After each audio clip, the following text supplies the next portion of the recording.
భరించలేని స్థాయిలో ఈ జనరేషన్ ఉందా అన్నటువంటి అనిపిస్తుంది నిజానికి. సరే, ఈ నవవధువు విషయంలో ఏం జరిగిందో మనకు కూడా పూర్తిగా తెలియదు వాస్తవానికి.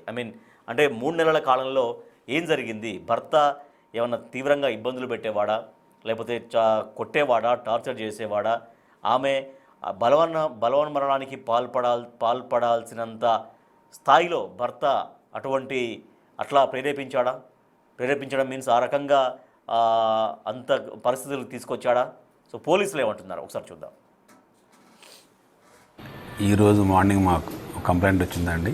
ఎర్లీ మార్నింగ్ అవర్స్లో మాకు చంద్రకిరణ్ అని ఒక అతను కంప్లైంట్ చేశారు. ఏమంటే వాళ్ళ సిస్టర్ చందన జ్యోతి అని చెప్పేసి వాళ్ళ ఈ సంవత్సరం ఆగస్టులో మ్యారేజ్ అయింది తనకి. వాళ్ళ బావగారి పేరు వచ్చేసి యశ్వంత్.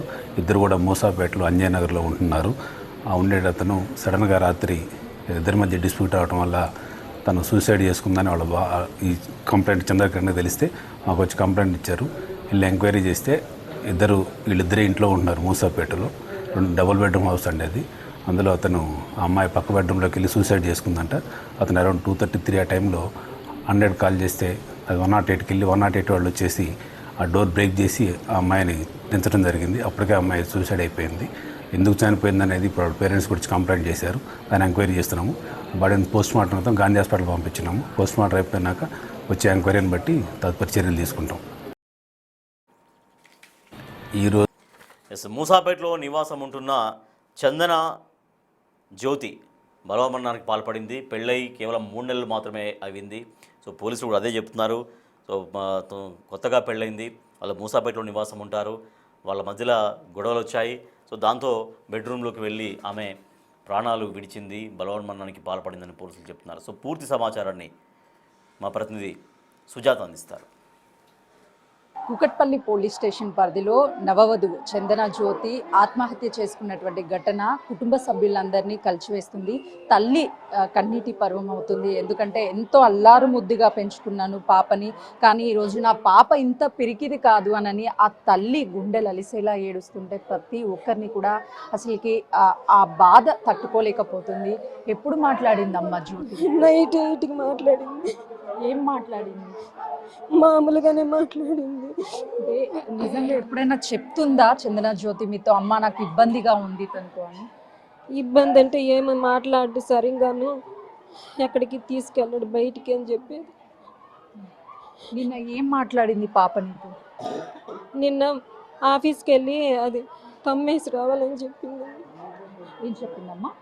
ఆఫీస్కి వెళ్ళి రావాలి అని చెప్పింది. నైట్ తమ్మేసి రావాలని చెప్పింది. మా వర్క్ ఫ్రమ్ హోమ్ చేసుకుంటా అంటది పాప. ఎన్ని నెలలు అవుతుందమ్మా పెళ్ళి? 4 months. 4 monthsలో వాళ్ళిద్దరూ హ్యాపీగా ఉన్న మూమెంట్స్ ఒక్కటి కూడా షేర్ చేయలేదండి? మాట్లాడారా? మీ అల్లుడితో మాట్లాడారా అసలు ఏం జరిగింది అని? మాట్లాడలేదు.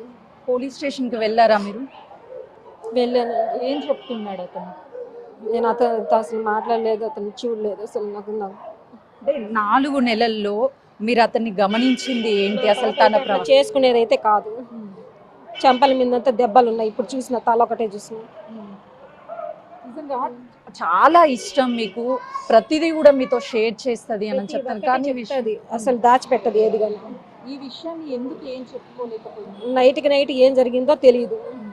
తెల్లవారు నైట్ 8కి మాట్లాడింది. తెల్లవారుజామున 3కి ఫోన్ చేసినారు రమ్మని. ఎవరు కాల్ చేశారు?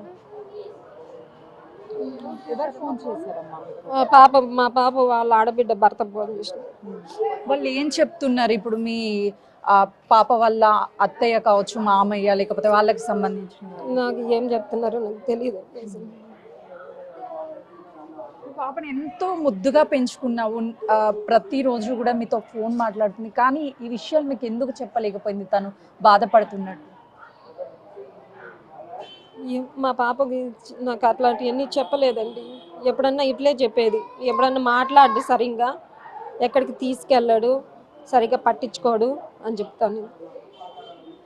అంటే అదే ఇప్పుడే కదమ్మా ఫస్ట్ కొద్ది రోజులు పోతే మామూలు అవుతారులే అని అట్లా చెప్పేవాళ్ళం మేము. మీది ప్రాపర్ ఎక్కడ? మాది ఆర్టీపీ. సంక్రాంతి వస్తుంది, కొత్త జంటని ఇంటికి తీసుకువెళ్ళాలని కోటి ఆశలు మీకు ఉంటాయి, కానీ ఈరోజు పాపని ఆ పరిస్థితిలో మీరు తీసుకెళ్తున్నారు.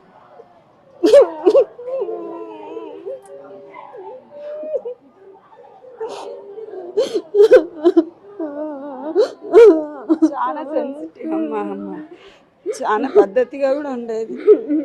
అసలు వాళ్ళ పెళ్లి చూసి ఎంతమంది అక్కడ ఊర్లో అంతా చాలా అదృష్టవంతురాలు అనుకున్నారు. ఈ అదృష్టం ఇంత తొందరగా ఉంటుందని ఎవరు గుర్తించలేదు. అందరింట్లో పిల్లలాగే ఉండింది, అందరు వాళ్ళ పిల్లలాగే అనుకున్నారు. మా పాప అట్లా చేసుకునే పిరికిదైతే కాదు, ఇదైతే కాదు, ఏదో జరిగింది అది తెలుస్తుంది, కళ్ళతో చూస్తేనే తెలుస్తుంది. పోస్ట్ మార్టం అవసరం లే, తెలిసిపోతాను. పెళ్ళయి ఇంత గ్రాండ్గా పెళ్ళిని చేశారు, ఎంతో సంతోషంగా ఉంటుంది అనుకున్నారు, కానీ ఈ సిచ్యువేషన్లో మీ పాపను చూశారు.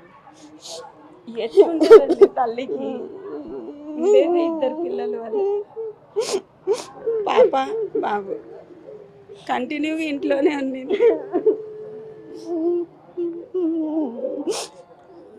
మీరు ఇంకా ఏడిపించకండి. మీరు న్యాయం ఏం కోరుకుంటున్నారమ్మా? ఏ తల్లికైనా న్యాయం జరగాలనే కదా కోరుకుంటా. ఇంత తొందరలో 4 నెలల్లో భరించలేను పెళ్ళెందుకు చేసుకోవాలి అలాంటి వాళ్ళు? ఇంకొకరి జీవితాన్ని డిసైడ్ చేసేకి ఎవరు ఇచ్చినారు వాళ్ళకి హక్కు? అంత చేతగానప్పుడు వదిలేయాలి కదా. ఎంత అంగరంగ వైభవంగా పెళ్లి చేస్తున్నారు, దేనికి చేస్తారు? కని పెంచి 4 నెలలు ఆ పిల్ల శవం చూడడానికి చేస్తారా? ఇది కరెక్ట్ కాదండి. అబ్బాయి తరపు వాళ్ళ ఫ్యామిలీ ఏమన్నా చెప్తున్నారా సమాధానం? అంటే మీరు బిడ్డను పోగొట్టుకున్న బాధలో ఉన్నారు, మీకు ధైర్యం చెప్పే ప్రయత్నం. మాట్లాడొద్దండి అంటున్నారు. ఇంకా అన్యాయంగా మాట్లాడొద్దండి అంటే బిడ్డని కళ్ళతో చూసిన ఏ మనిషికైనా తెలుస్తుంది ఏం జరిగింది అక్కడ అనేది. ఇంకా వాళ్ళు అన్యాయంగా ఇప్పుడు ఒకటే, భర్త ఫోన్ చేయాలి, ఆడబిడ్డ భర్త ఎందుకు ఫోన్ చేస్తాడు? ఎక్కడున్నారు వాళ్ళు, ఎక్కడి నుంచి వచ్చినారు, వాళ్ళు ఎట్లా ఫోన్ చేసినారు? ఎదురు ఆ అమ్మాయే చేసుకుందంటే ముందు భర్త ఉంటాడు, తను చేయాలి ఆ ఫోన్, తను ఎవరు ఫోన్ చేసేకి? అక్కడే తెలియలేదండి.